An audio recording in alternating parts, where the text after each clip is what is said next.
नमस्कार। कमर के निचले हिस्से में दर्द एक ऐसी समस्या है जो हम में से बहुत लोगों ने कभी न कभी महसूस की होगी। और अगर की है तो ये जानना जरूरी है कि ये सिर्फ एक मामूली दर्द नहीं है। ये दुनिया भर में लाखों लोगों को परेशान करने वाली एक आम तकलीफ है। तो आज हम इसी कमर दर्द की तह तक जाएंगे, समझेंगे कि इसके लक्षण क्या हैं, इसकी वजह क्या हो सकती हैं और सबसे जरूरी, इससे राहत कैसे पाई जा सकती है। हमारी आज की ये जो पूरी चर्चा है वो एक ऐसे सोर्स पर आधारित है जिसकी शुरुआत ही एक बहुत सीधे सवाल से होती है। नमस्ते, मैं डॉक्टर राहुल। क्या आप कमर दर्द से पीड़ित हैं?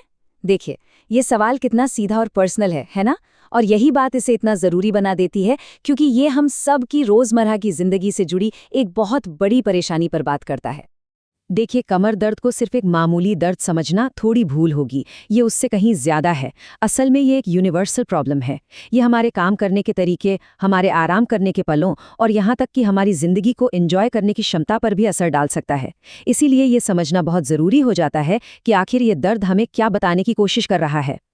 तो ठीक है, किसी भी समस्या को समझने का जो पहला कदम होता है वो है उसके लक्षणों को पहचानना। तो चलिए, हमारे सोर्स मटेरियल के आधार पर देखते हैं कि वो कौन से चेतावनी के संकेत हैं जिन पर हमें खास ध्यान देना चाहिए। तो चलिए, इन चेतावनी के संकेतों पर एक नज़र डालते हैं। सबसे पहले, क्या पीठ के निचले हिस्से में एक लगातार बना रहने वाला दर्द है? या फिर सुबह सुबह उठते ही एक अजीब सी अकड़न महसूस होती है? और ये भी ध्यान देने वाली बात है कि झुकने, कुछ उठाने या देर तक बैठने पर यह दर्द और बढ़ जाता है। कई बार तो ये दर्द कूल्हों से होते हुए सीधा पैरों तक जाता है। इसी को तो साइटिका कहते हैं। साथ ही पैरों में झुंझुनी, सुन्नपन या कमजोरी, ये वो संकेत हैं जिन्हें सच कहूं तो बिल्कुल भी हल्के में नहीं लेना चाहिए। तो अब सवाल ये उठता है कि अच्छा, लक्षण तो समझ लिए, पर इस दर्द के पीछे की असली वजह क्या हो सकती है? इसके जड़ तक पहुंचना भी तो जरूरी है। तो चलिए, अब इसके संभावित कारणों की तरफ बढ़ते हैं। और यहाँ एक बहुत ही दिलचस्प बात सामने आती है। हमारा सोर्स बताता है कि कमर दर्द के कारण अक्सर पुरुषों और महिलाओं में अलग-अलग पाए जाते हैं। ऐसा क्यों है? चलिए, इन अंतरों को थोड़ा और करीब से समझते हैं।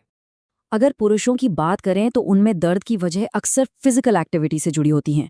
मतलब भारी वजन उठा लिया, जिम में कोई चोट लग गई, या फिर काम ऐसा है जिसमें घंटों ड्राइविंग करनी पड़ती है। वहीं दूसरी तरफ महिलाओं में वजहें थोड़ी अलग हैं। वहाँ अक्सर पोस्चर से जुड़ी दिक्कतें होती हैं, जैसे घर के काम के दौरान। इसके अलावा हार्मोनल बदलाव, प्रेगनेंसी और हाँ, कैल्शियम या विटामिन डी की कमी भी एक बहुत बड़ा फैक्टर है। अब तक तो हमने आम कारणों की बात की, लेकिन अब हम कुछ गंभीर चेतावनी संकेतों पर बात करेंगे। इन्हें रेड फ्लैग कहा जाता है और ये वो संकेत हैं जो हमें बताते हैं कि अब दर्द को नजरअंदाज करना खतरनाक हो सकता है। इन्हें पहचानना वाकई बहुत जरूरी है। कई बार जब दर्द पीठ से निकलकर पैर तक फैलने लगता है तो इसकी वजह नर्व कंप्रेशन यानी नस का दबना हो सकती है। और ये क्यों होता है? ये स्लिप डिस्क, साइटिका या स्पाइनल स्टेनोसिस जैसी कंडीशन के कारण हो सकता है, जहां रीढ़ की हड्डी के अंदर नस पर दबाव पड़ने लगता है। तो ये हैं वो रेड फ्लैग संकेत जिन पर तुरंत ध्यान देने की जरूरत है। जैसे कि पैर में एक तेज गोली लगने जैसा दर्द, या फिर पैर और पंजा एकदम सुन्न हो जाएं, चलने फिरने में कमजोरी महसूस हो।